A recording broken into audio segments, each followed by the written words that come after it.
गिबियाव आफा इसोरखौ हामबाय होनदों। आसा खालामदों बयबो इसोरनि अननायाव मोजाङैनो दङ। जोङो दिनै इसोरनि गाहाम खौरांखौ जोङो नायगोन। माथाइनि 21 बालाब जेरुसालेमाव जिसुनि थांनाय। आङो गिबियावनो शास्त्रखौ फरायनानै लाग्रोनो सानबाय। आङो बर'नि रावजोंनो फरायगोन। जिसु आरो बिनि चेलाफ्रा जेरुसालेमनि खाथियाव बेतफागेयाव अलिभ हाजोआव सौहैब्ला जिसुआ सानै चेलाफोरखौ बेबायदि परामर्श होनानै थिनहरबाय।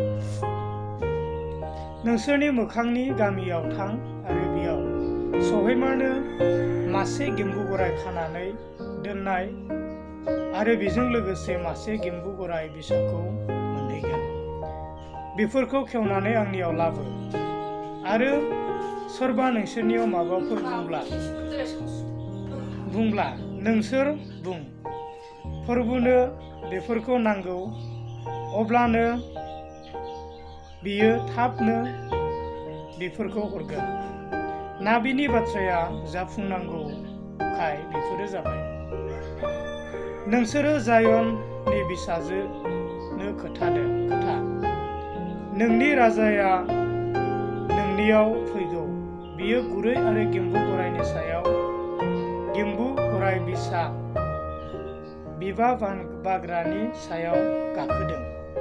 अब्ला चेलाफ्रा थांनानै जिसुआ बिसोरखौ थिननामोन बादिनो खालामनानै गेम्बु गराय आरो गेम्बु गराय बिसाखौ बिनियाव लांबाय। आरो बिसोरो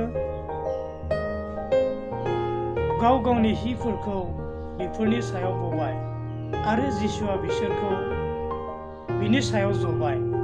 आरो दाफानि बांसिन मानसिफ्रा गाव गावनि हिफोरखौ लामायाव बलांबाय आरो गुबुनफ्रा बिफांनि दालाइफोरखौ दाननानै लामायाव बबाय।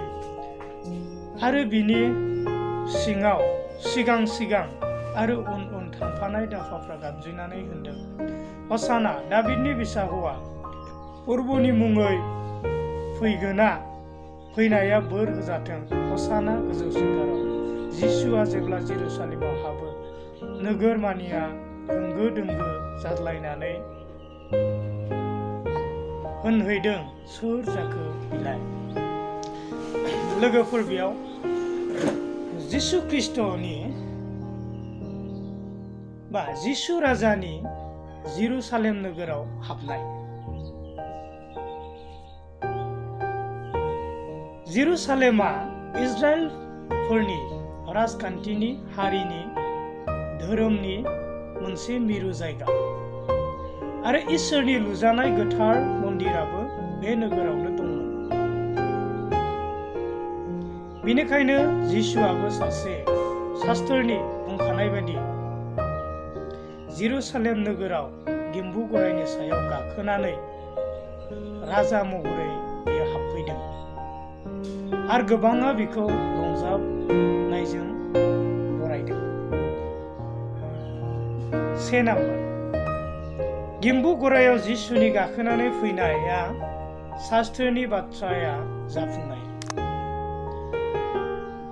जाकारिया 9 अध्याय 9 पद, बेयाव बेबायदि लिरनाय दं, ओ जायन बिसाजो बिमायनो रंजादो, ओ जेरुसालेम बिसाजो गोबारै रंजादो। नाय, नोंनि राजाया नोंनियाव फैगौ, बियो धोरोमिया आरो बासायनो हाग्रा, बियो गुरै जानानै गादानि सायाव गाखोदों आरो गादा बिसानियावसो गाखोनानै फैदों। फोरबुआ होनबाय, आङो एफ्राइमनि रायत आरो जेरुसालेमनि रायत रोननि गरायखौ दोनबावनाय नङा आरो रोननि जिलिदखौ दानफायगोन आरो राजाया गुबुन जाथिफोरनो सान्थिनि खोथा होगोन। बे सागोरनिफ्राय सागोरसिम आरो इफ्रात दैमानिफ्राय पृथिबीनि सागोरसिम सासन खालामगोन। गोबाव बोसोरनि सिगां जेकारिया नाबिजों बुंखाजानाय बादि जिसु ख्रिस्टआ गमामायैनो जेरुसालेम नोगोराव गाधानि सायाव गाखोनानै फैनाया बियो शास्त्रनि बुंखानाय। बियो जिहेथु जिसु ख्रिस्टआ बियो सासे राजा, बेनिखायनो बियो दिनैहाय शास्त्रनि बुंखानाय बायदि गाधानि गेम्बु गरायनि सायाव गाखोनानै जेरुसालेम नोगोराव बियो फैबाय।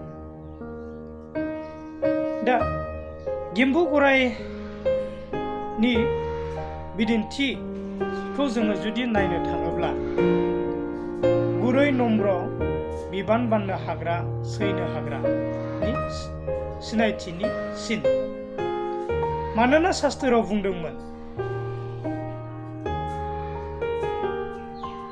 गरायखौ दोनबावनाय नङा, सोरनि जिलिदखौ सिफायगोन, दावहानि असान्थिखौ बोखारनायनि मोनसे सिन। गमामायैनो बियो जोङो नुनो मोनो गिम्बु गराया मोनसे बियो गुरै आरो बियो लासै आरो बियो गोबां बिबानफोरखौ लानानै हाजोफोराव गाखोनो हाग्रा मोनसे नम्र जुनार। आरो बेयाव गरायखौ बुंनाय जादों जे गरायखौ दोनबावनाय नङा आरो दावहानि बोरलानि थिरखौ सिफायगोन बा बोखारगोन होननानै बेयाव बुंनाय जादों। दिनै जिसु ख्रिस्टआ बियो सान्थिखौ गायसननो थाखाय दावहा, सिथारलायनाय, बुथारलायनाय, हिंसा हिंसि दिनै बेफोरखौ बोखारनानै दिनैहाय मोनसे सान्थि, गुरै नम्र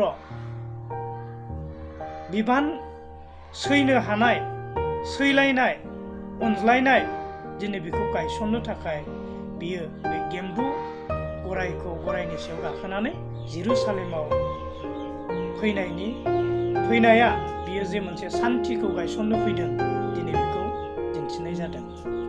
नैथि पइन्टआव जिसुआ गासैनि बिगोमा, जिसुआ गासैनि सायाव एखतियार दङ।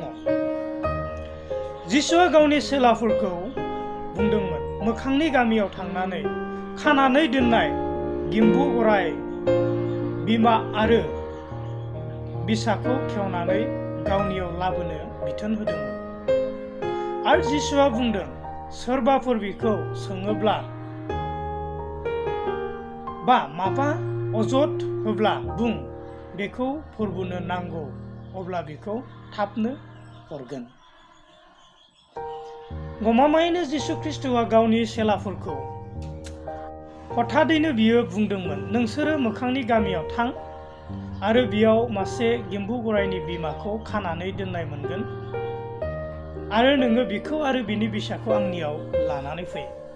हयथ' बै समाव चेलाफोरा सानदोंमोन जों माब्रै सोरबा सासे मानसिनि बे गेम्बु गराय बिमा आरो बिनि फिसाखौ माब्रै खेवनानै लाबोगोन। अब्ला जिसुआ बिसोरखौ बुंदों जुदि सोरबा सोङोब्ला नोंसोरो बेखौ मानो लांफैदों, अब्ला नोंसोरो बुं जे बेखौ बिगोमानो नांगौ, अब्लानो बिसोरो बेखौ हरगोन। बेखौ जिसु ख्रिस्टआ गावनो बुंखादोंमोन। दा जिसु ख्रिस्टआनो बेनो बा इसोरानो गासैनिबो बेनो बिगोमा। गितफोरनि 24 नाम्बाराव जोङो नुनो मोनो पृथिबिया आरो बेयाव बुंफबनाय मानिया, संसार आरो बेयाव खामिनायफ्राबो फोरबुनिनो। दिनैहाय इसोरनि बाथ्राया बुंदों संसार, पृथिबिया आरो बेयाव बुंफबनाय मानिया, संसार आरो बेयाव खामिनायफ्राबो फोरबुनिनो। इसोरानो बे बुहुमनि गासैखौबो हाजो हाला, जिब जुनार, दाउसेन दाउला गासैखौबो फोरबुआनो दादों आरो गासैबो फोरबुनिनोखा।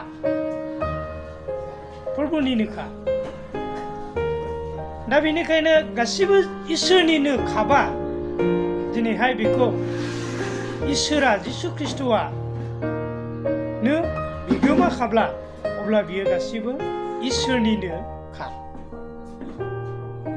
इसोरा गासैनि सायाव अधिकार दं इसोरा गासैनि सायाव अधिकार दं। जेरैहाय इसोरा बोथोरनि सायाव बिहा अधिकार दङ। जेरैहाय सानसे जिसु ख्रिस्टआ सानसेखालि सागोराव जेब्ला बारहुंखा बारदोंमोन, बे समाव जिसु ख्रिस्टआ सागोरनि बारहुंखाखौ बियो निजोम थाहोनायखौ जों बाइबेलाव जों मोननो हायो। जिसु ख्रिस्टआ टाइमनि सायाव बिहा इख्तियार दङ। जेब्ला जसुआ बा इजराइलफोरा आमरारिफोरजों दावहा नांदों, बे समाव जिसु ख्रिस्टआ इसोरा सानखौ दावहायाव देरहायागौमानि दाबसे जायगायावनो गसंनानै थाहोनायखौ जों जारिमिनाव जोङो मोननो हायो, गोथार शास्त्रआव जोङो मोननो हायो। जिसु ख्रिस्टआ नाम्बारनि सायाव, अनजिमानि सायाव बिहा इख्तियार दङ। बियो माल्टिप्लाइ बियो खालामनो हायो। बियो ना मानै सिथाव गुरबाजों बियो गोबां मानसिफोरखौ बियो जाहोदोंमोन। जों बेखौ बाइबेलाव मोननो हायो। मानसिनि जिबननि सायाव, जिउनि सायाव इसोरहा इख्तियार दङ।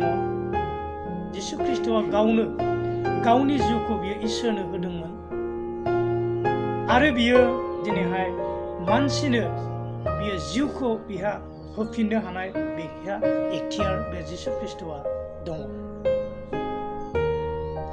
बे जिसु ख्रिस्टआ गासिबो बुहुमनि बिगोमा, गासिबो मुवानि बिगोमा, गासिबो बिनिनो आरो बिहा गासिबोनि सायाव बिहा अधिकार दङ। आरो जिसु ख्रिस्टआ बियो बुंदोंमोन, खानानै दोनजानाय बे गिम्बु गराइनि बिमा आरो बिनि फिसाखौ गावनियाव लाबोनो थाखाय बियो गावनि सेलाफोरखौ बिथोन होदोंमोन।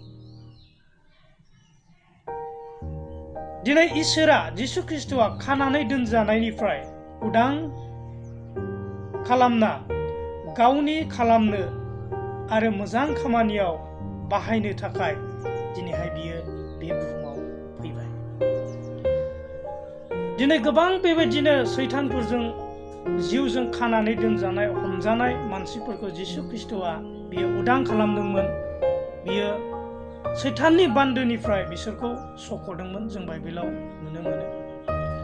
दिनै जिसु ख्रिस्टआ बेबायदिनो गोबां गाज्रि आखल आखुफोरजों दिनैहाय खानानै दोनजानाय बे मानसिफोरखौ उदां खालामदों आरो बिथांमोनखौ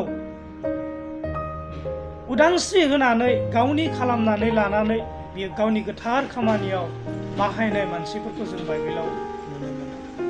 दिनै इसोरा जोंखौ खानानै दोनजानायनिफ्राय, बन्दियाव थानायनिफ्राय, पापनि बन्दिनिफ्राय दिनै उदां खालामनानै जोंखौ दिनैहाय गावनि मोजां खामानियाव बाहायनो थाखाय बे जिसु ख्रिस्टआ दिनैहाय राजा महरै बे बुहुमाव बिथाङा जिसु ख्रिस्टआ फैबाय। 1 पेट्र'नि 2:9 जों मोननो हायो। बेयाव बुंदों, नोंसोरो दौरिफोर, राजानि हादरनि मानसिफोर, सायख'जानाय मानसिफोर होननानै दिनैहाय बेयाव बुंदों। दिनै जोंखौ पापनिफ्राय उदांस्रि खालामनानै इसोरा गावनि फिसा खालामबाय। जोंखौ दिनै इसोरनि दिनै रायजोनि खामानि मावनो थाखाय बियो जोंखौ दिनै सायख'बाय। बियो उदां खालामनो आरो गावनि खामानियाव बाहायनो थाखाय, गावनि खालामनानै लानो थाखाय बे बुहुमाव बे जिसु ख्रिस्टआ जिसुआ धोनि दुखिया, पापी धोरोमिया गासैनि राजा। दिनैहाय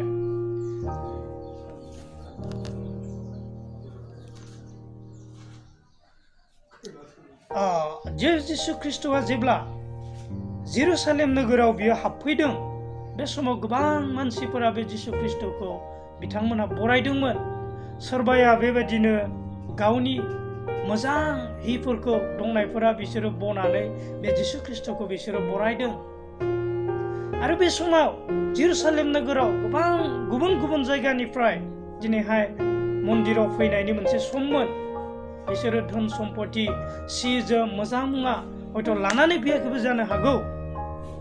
अब्लाबो बिथांमोना बा सोरबाया दिनैहाय बेबायदि मोजां मुवाफोर जिसु ख्रिस्टखौ बरायनो थाखाय सि जोम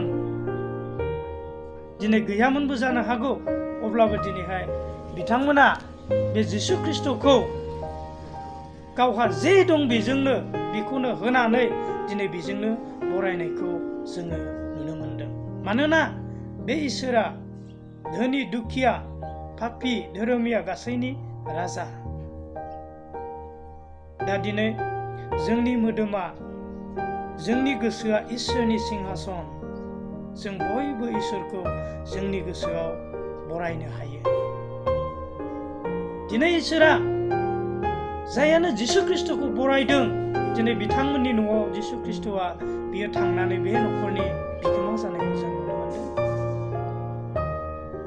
जेरैहाय खाजोना खांग्रा मानसिफोर जायहा दिनै मानसिफोरजों मुगै जायोमोन, गमामायैनो